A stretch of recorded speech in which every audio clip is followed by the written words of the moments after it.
که بهشت زیر پای مادران است. میدونم که خدا همیشه با مادران است. قسمت بودنم و عمرت گذاشتیم مادر، با همه درد و غمم سوختی و ساختی. مادرم قربون موهای سفیدت، من خودم فدای اسم نازنینت.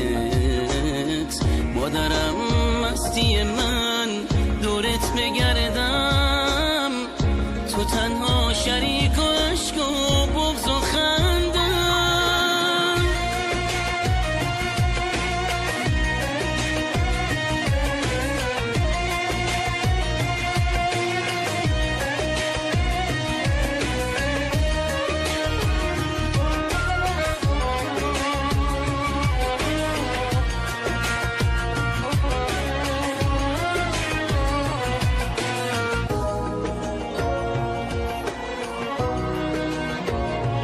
دنیا تو مشتمه، وقتی داد پشتمه، مادر نگاهات همه عشقمه، درد و بلات به جونمه، عشق چراغ خونمه، صبر و تحمل و برم زیر پات بهشتمه.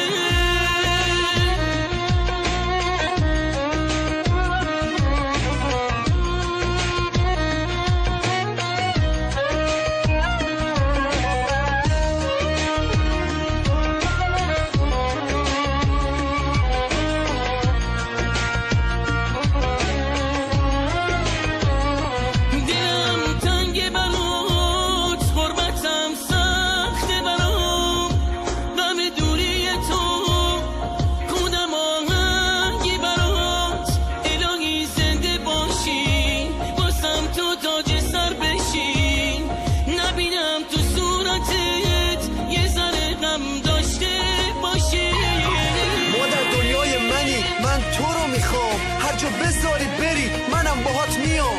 توی تنها دلخوشی این زندگیم، عشقمی مادرم، توی بهترین.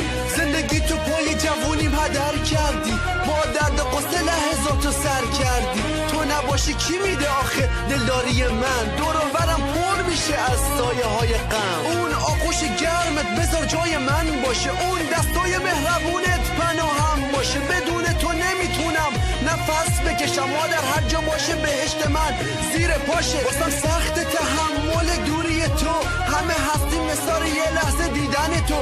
هیچکی نمیتونه بیاد به جای تو مادر، دوست دارم. زندگی